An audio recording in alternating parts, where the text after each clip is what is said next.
A warm greetings to all of you, dear student. I am your Mohan sir. I welcome all of you to the academic year 2020-21. In this academic year, I am going to social study. In this video clip, we will learn about your social studies first chapter is cartography and the steps. So, without wasting much time, let's begin.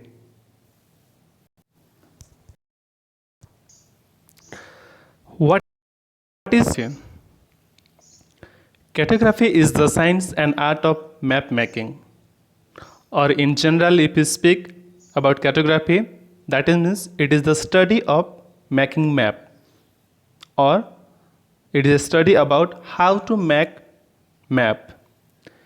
This field of study deals with conception, production and study of maps and charts. So when we talk about this field, that means about the cartography, it deals about the conception, production and study of maps and charts. Cartography and geography are two closely related fields of study. When we talk about cartography and geography, these both are closely related about the field or the study of geography. Each depend on the other for correctly describing a place on our planet. Both this cartography and geography, they are closely related and they correctly describe about a place on our planet. That means all the places on our planet where we are living. But the disciplines together make it easy for us to understand the world in which we live. Through the disciplines of this cartography and geography, both it together make it easy for us to understand the world in which we are living at present. Next, our position on earth and the way life functions. That means both cartography and geography, both disciplinary together make it easy for us to understand the world in which we are living, then our position of the earth and the way life functions. What is a map? A map is a symbolic depiction which denotes relationship between elements of such space such as object, region and themes. So if we speak about map, what is a map? It is a symbolic depiction which denotes the relationship between the elements of such space such as object, regions and themes. When we speak about, most of the maps are drawn to scale express a ratio between two or more units of measurement. If we speak about the world's maps which are drawn to scale to express a ratio between two or more units of measurement. If we speak about the word map, it is originated from the Latin word mappa, which means napkin or paper. So this word map, it has been derived from the root word mappa, which is a Latin word, and that means, or which means, in English we call napkin or paper. So why do you call it is napkin or paper, or why it is so? Because these were the usual materials the earliest maps of the world were drawn on. That means the reason behind it is called mappa in Latin, or it is the meaning of English is napkin or paper, because earlier time when the maps were drawn, only this napkin and paper were available to draw the map, and people used to, or the cartographer used to draw the map on this napkin and paper. Let's have some introduction about map. A map tells you where you have been, where you are, and where you are going. In a sense, it's three tenths in one. It's said by Peter Greenaway. So if you talk about map, it tells us that where we have been, that means it speaks our past.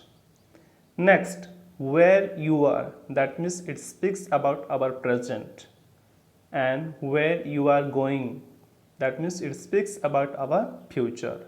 So in a sense, it is three tense in one. So if you speak about map, it is three tense in one. It is said by cartographer Peter Greenaway.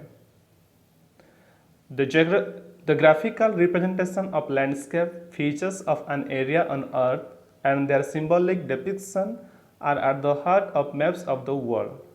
So if we talk about the graphical representation of landscape, features of an area of Earth and their symbolic depiction are the heart of maps of the world.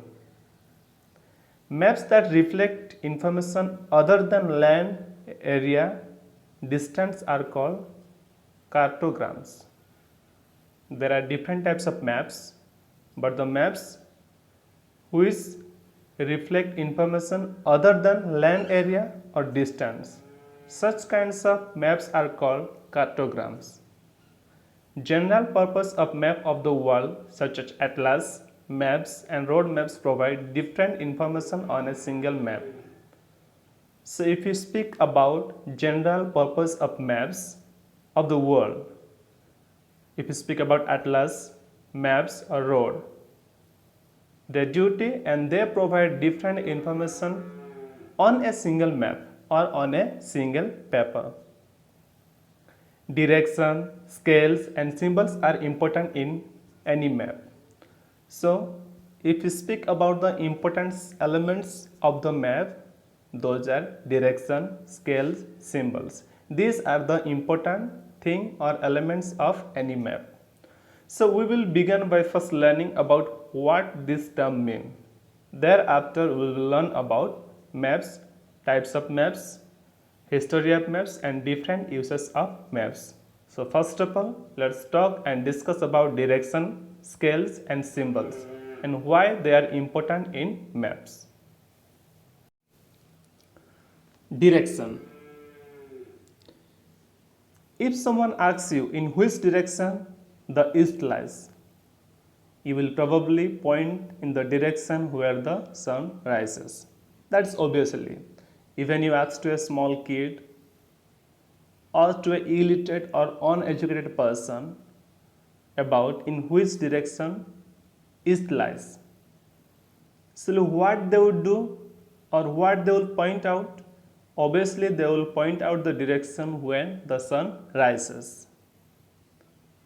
If you know one direction, it is easy to figure out the other three main directions. We know that there are four cardinal directions. Those are north, south, east and west. Listen carefully. If one person or anyone, if find out the one direction, that means easily he or she can find out other three directions, because when you ask direction to anyone, first of all we look towards the direction where sun rises, then we find out it is west, then that helps us to find out easily other three directions of earth. Actually there are four main cardinal directions. What are that? Those are north, south, east and west. These are the four main cardinal directions of earth.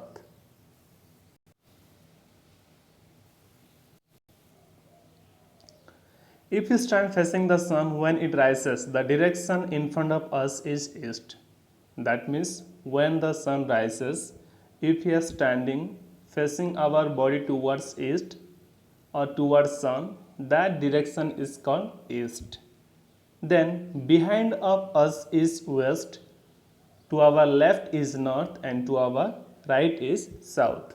That means when the sun rises, if you are standing facing towards the sun, that direction will be obviously east, and behind of us will be west, and to our left side will be the north and to our right side will be the south direction. Next, the direction between the four cardinal directions are called northeast, northwest, southeast and southwest respectively. we know that there are four cardinal directions. But within this four cardinal direction, again there are four directions. Those are northeast. This part, it is called northeast. Next, northwest. That means in between north and west. So it is called what? Northwest. Next, southeast. South is in the sense in between south and west. That is called southwest. Sorry.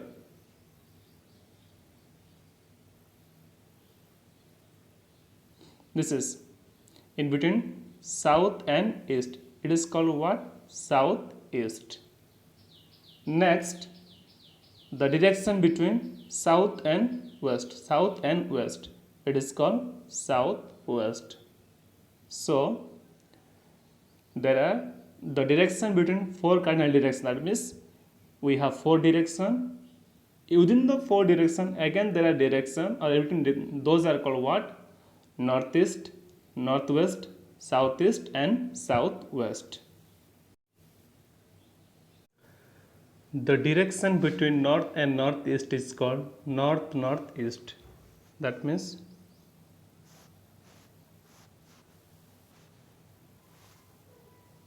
this one. This is the direction between north and northeast. That is called north-northeast.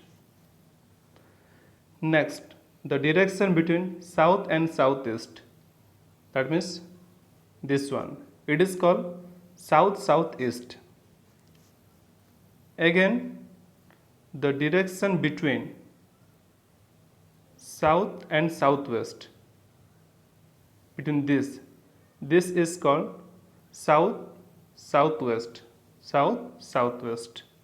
Next, the direction between north and northwest. North and northwest. This is called north-northwest direction. Any direction can be explained by use the correct angle. That means if you want to explain any direction, then we can use correct angle to explain it. A compass has 360 degrees. All of you have seen compass, and those who haven't seen, you see the picture. This is called a compass.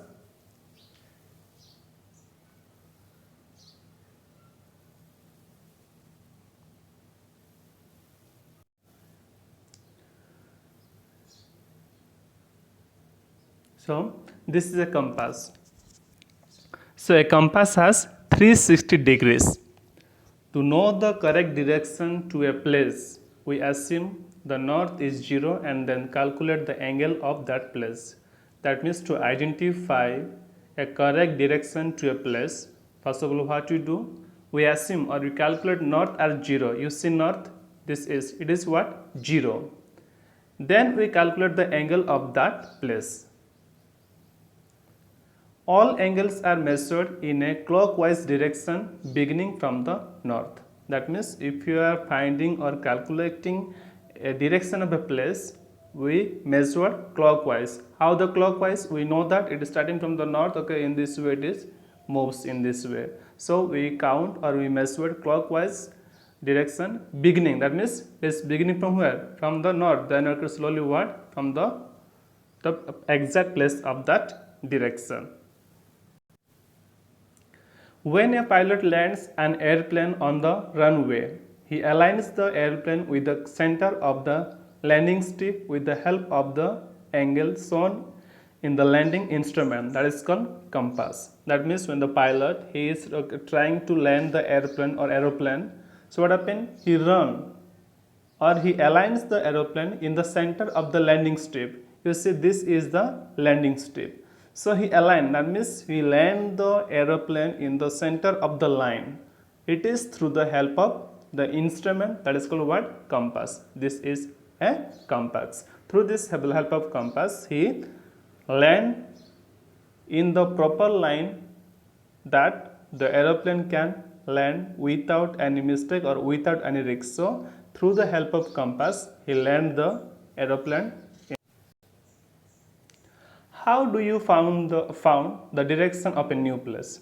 Think example, you have gone to a new place. So how we can find out the direction in a new place?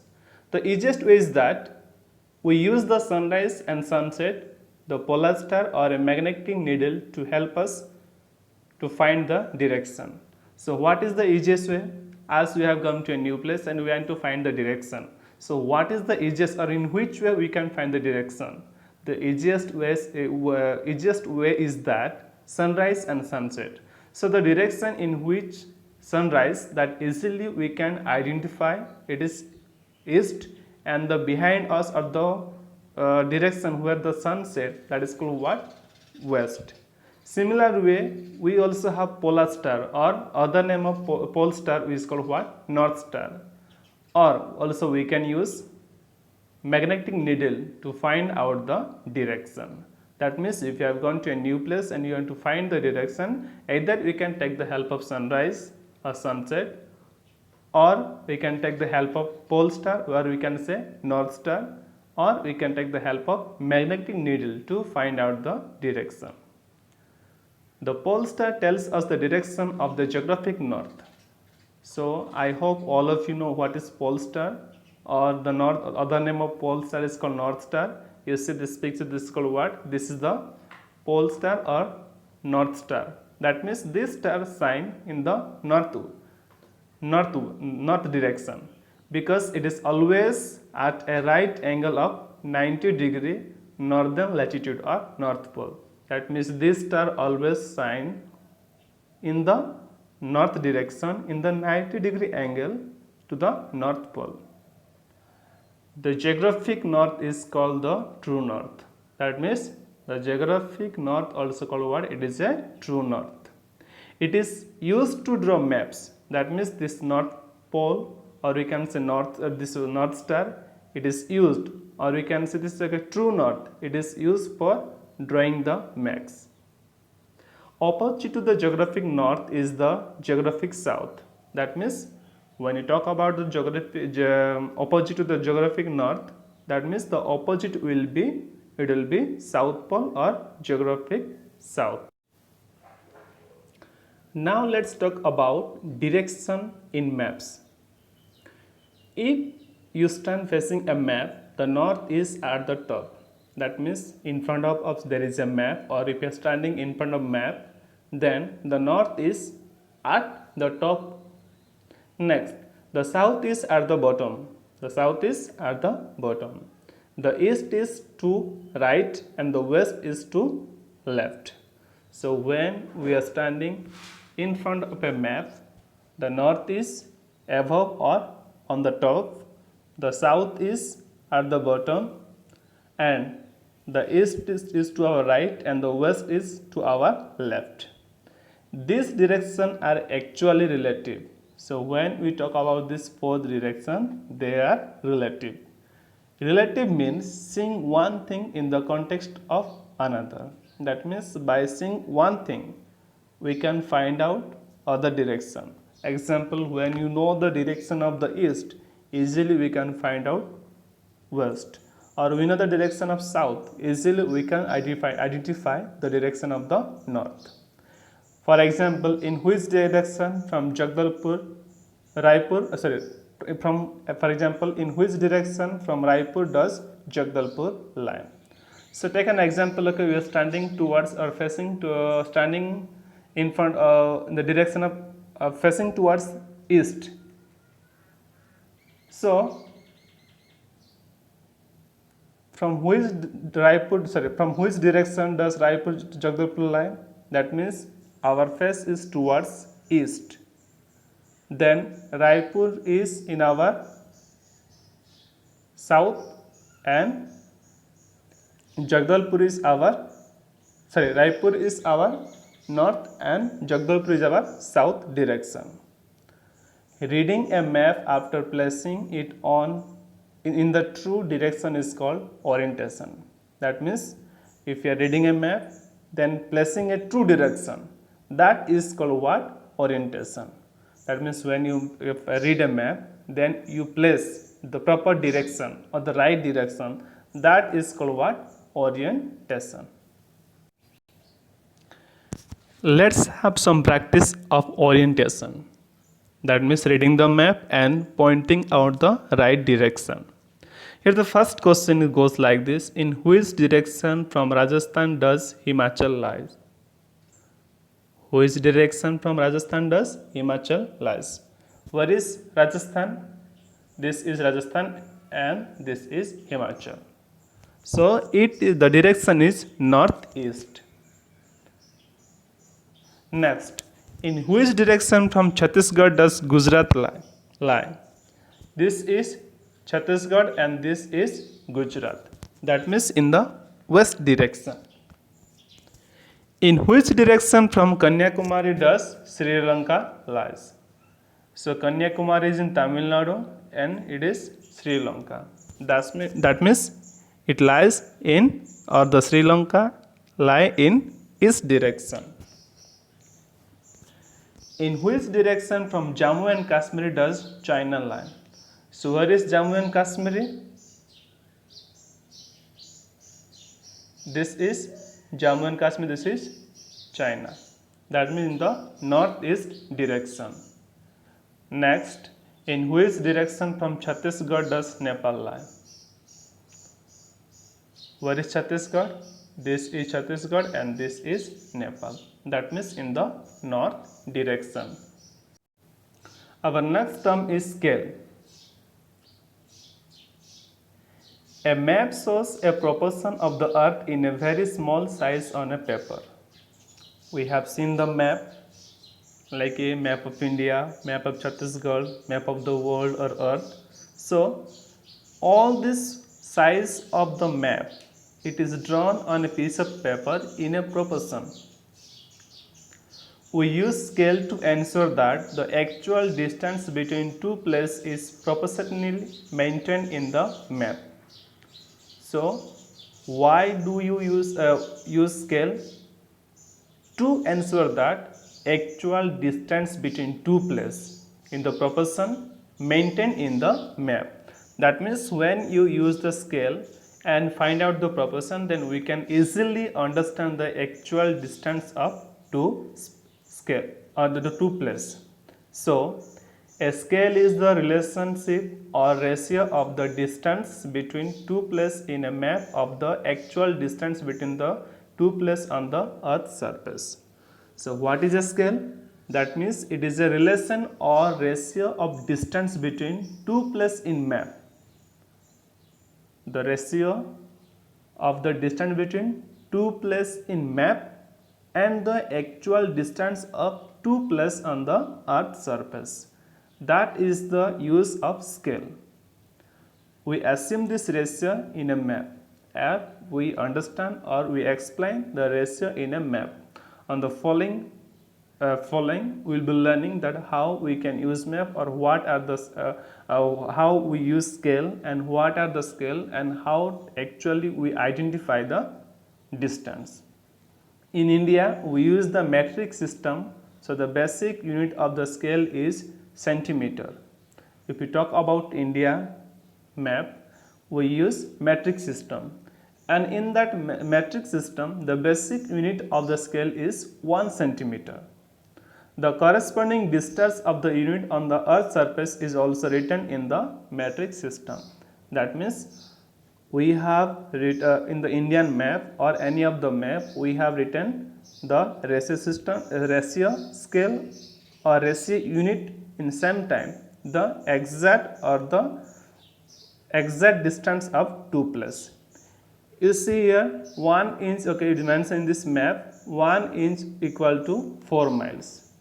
That means in the map it will mention 1 inch, but the real distance is okay how much? 4 miles. Two maps can have different scales, but the same map can't have two scales. That means two maps they have different scales, But when you speak or when you see of a particular map, it can't have two scale. That means a particular map have only a one type of scale. It will not be having, or it can't have two types of scale. But two different maps, they have two different type of scale. If you draw a map on your school, you can decide how many meters on the ground 1 centimeter represents on the map. That means if your teacher asks you to draw your map of your school, then that you have to decide that how many meters on the ground 1 centimeter represent on the map. If you have to draw the map of a city on a sheet of paper of the same size, then the scale may be 1 centimeter equal to 1 kilometer. If you are asked to draw the map of a city, then the same size of a piece of paper, then what we have to do? That means we can take the proportion. That means in paper it will be 1 centimeter, but the actual distance on the land surface it will be 1 kilometer. That means 1 centimeter equal to what? 1 kilometer. So scale is stated in three ways on map. If we speak about or talk about scales, it is stated in three ways. What are that? The first one is word statement, second linear scale, and third is representative fraction. What are that? Word statement, linear scale, and representative fraction. This representative fraction also has other name, that is called what? Ratio. That is called ratio. So let's discuss first about word statement, or the other name of word statement is, we say, verbal scale. The scale is written in words. The scale is written in words. For example, 1 centimeter is equal to 10 kilometer. 1 centimeter is equal to 10 kilometer. In this scale, a distance of 1 centimeter on the map equals to distance of 10 kilometer on the ground. That means in the map it will be mentioned 1 centimeter, but the actual distance of that 1 centimeter on the ground is how much? 10 kilometer. You see the here the one scale, word statement, and the verbal scale. There are some example is given. Distance on the map. Distance on the map. Next, distance on the ground in the scale. Is the distance on the map, it is how much? 5 centimeter. But actual distance on the ground, how much it is? 25 kilometer. Next, distance on the map, it is mentioned how much? 10 centimeter. But distance on the ground, okay, really how much it is? 100 kilometer. So this is called what? Word statement. That means on the map it will be written centimeter wise, but the original distance on the ground will be different or more than that. Second is linear scale. This is a straight line scale marked in centimeters with the corresponding actual distance on the ground also marked on the scale. What is linear scale? This is a straight line scale marked in centimeter with the corresponding actual distance on the ground also marked on the scale. You can see the example of linear scale. This is the example of linear scale. If you want to use this scale to find the actual distance between two places shown in the map, you first measure the distance with a ruler, then place a ruler on the straight line scale to find out the actual distance. You see, here it is mentioned that 1 inch equal to, okay, how much? 1 mile. 1 inch equal to 1 mile. That means in a map we have to measure 1 inch. Then that will be 1 mile in the ground surface. However, calculating the exact distance may not be easy because the ratio in this scale is not simple. So if you want to count or measure the actual distance of the land surface, it is not so easy. Why? Because in this scale it is not simple. you may have to go into decimal place to calculate the exact distance. So all of you have good in maths and you have the idea about the decimal. So to know the actual distance, we have to go into decimal place, then calculate the exact distance. For instance, if 8 centimeter in the scale equals 10 kilometer, you will have to calculate how many kilometer 1 centimeter represents to get. Listen.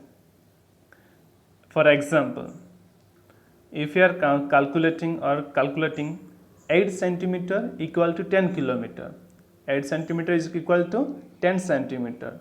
Next, if it is 8 centimeter is equal to 10 kilometer, then you have to calculate how many kilometer in 1 centimeter. That means 8 centimeter 10 kilometer. Then we have to divide 10 kilometer into how many centimeter. Then we can easily get the answer of it.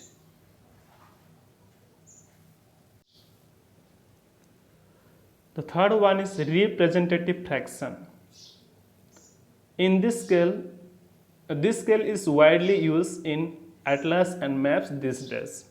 When we speak about and talk about this representative fraction or ratio scale, this is mostly or widely used in atlas and maps nowadays. It is a simple scale. If a map shows a scale written as 1 ratio is equal to 1 lakh, it means that a distance of a 1 centimeter between 2 points on the map represents an actual distance of 1 lakh centimeter on the ground.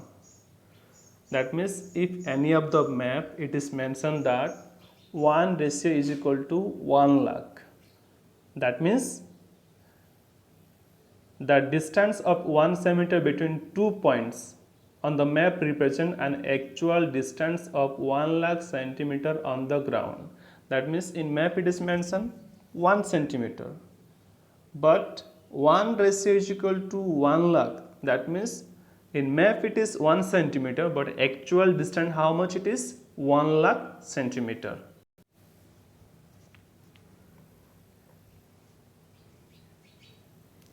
In this scale, distance of one map on the map and actual distance on the ground are written using same unit. You see above it is mentioned that so a distance of 1 centimeter on the map stands for the actual distance of 1 kilometer on the ground. Or just have a look of this scale, this ratio scale. You see it is mentioned in map distance how much it is? 1 centimeter. In map it is 1 centimeter. But actually what is the actual distance? It is of 100 meters. So seems like that it is that 1 centimeter on the map stands for the actual distance of 1 kilometer on the ground. So the distance between 2 points on the map and the actual distance between the 2 points on the ground is the ratio of the scale. Next, if two places are situated at the distance of 20 km, example 2 places like Pakhanchur and Badgaon, it is of 20 kilometers. Then in the map it will be mentioned or shown as 2 centimeter. As an example, the distance between Pakhanchur and Badgaon is 20 kilometers. But in the map it will be mentioned how much? 20 centimeter. That means according to this representation fraction or ratio scale, 2 ratio is equal to 20 or 20 kilometer. If 2 ratio is equal to 20 kilometer, that means 1 ratio is equal to 10 kilometers. That means if the map it is mentioned 1 centimeter, that means actual distance on the ground it will be 10 kilometers. Next topic is symbol. We cannot show the actual size, shape or features of such as houses, roads, railway tracks, trees, etc. in map. We know that map is a small piece of paper and it is very difficult to show the actual size or shape or features of a house, roads, railway tracks, trees, etc. in map. That's why we use images, colors, alphabets, lines, shadow, shades, etc. to depict them. as we are on or we as we can't use the actual size, shape, color of the image of the place, house, or whatever may be. That is the reason we use what? Images, colors, alphabets, lines, shadow, shades, etc. to depict or to represent them. Using these symbols enables us to pack a lot of information about the place. So when we are using the symbol, it gives us what? Lot of information about the place. They also make it easier to study these features. So through the symbols, it helps us to study easily or to get the information easily about the symbol. We use different kinds of symbol in different kinds of maps. For different kinds of maps, we use different types of symbols. Is okay given different types of symbols are given. Example is for building. For building, you see. If it is like a trees, such kind of symbols are given. If it is a lake, it is given such symbols. If it is a highway, so by looking at this symbol, we can easily understand that, oh, this is highway, this is city or town, this is tree, or this is lake. Understood? So in this way, we can easily understand or get the information about the place or things through the help of symbol. Next is conventional symbols. We know that map shows different parts of the world and their features on a small sheet of paper. Just before I told you that in a small piece of paper we get all the information like the size, shape and the features. So everything is reduced in size and shown in 2 dimensions flat. That means all the things place reduced in size are shown in 2 dimensions. First one is flat. There is not enough space on this flat surface to show all the physical details of that part of the world. So all the physical details of the part of the world, it is very difficult to depict or explain or give the details on the map. That's why, as we said earlier, some basic symbols are used to represent those details. That's why the cartographer, they use symbols to depict or to explain about the symbol, what the place they speak about. These symbols give a lot of information about the physical features of an area in a small space. These symbols, what happen? They give us what? Information about the physical features of an area in a small space or a small size or a small picture. There is an international agreement that all countries in the world will use the same symbols when drawing maps. There is an international agreement between all the countries that they would use same types of symbols while drawing the map. Why? Think that if a foreigner or people from America came to India and he doesn't know Indian language and he want to go one place or to somewhere, if the symbol which we use is different from the people used in America, then he will become confused and he can't understand actually what is it. But when you are using the same types of symbol, example, if you are using a symbol of church for this one, so by looking at this symbol, he will understand that it is a church or there is a church ahead. But if you are using some other symbol, then he will be confused. Or if you are using a river using this symbol, so it can help him to easily understand that there is a river ahead. Otherwise, he will become confused. That's why there is an international agreement that all the countries must have the same symbol. The advantage of having a standard symbol that is used worldwide, that person can study map with the help of these symbols even if he or she doesn't know the language or the particular country. Why it is used that? If you are using these same types of symbols throughout the world, that means a person who doesn't know the language, but through the help of this symbol he can understand about the particular country or the particular place he is. In this video clip, we'll learn about cartography and the study of map. First we'll learn what is cartography, then we'll learn about what is map. Next we'll learn what are the elements are used in map. Those are direction. We'll learn about the four major cardinal direction, and there are direction within the four cardinal directions. Then we'll learn about the symbols. We'll learn about scales and three different kinds of scales. Then we'll learn the different types of symbols and especially the international standard symbols, and what is the use of these symbols and how it helps to understand the map. In the second part of this video clip, we'll learn about different types of maps, the history of maps, and what is the use of maps. Thank you.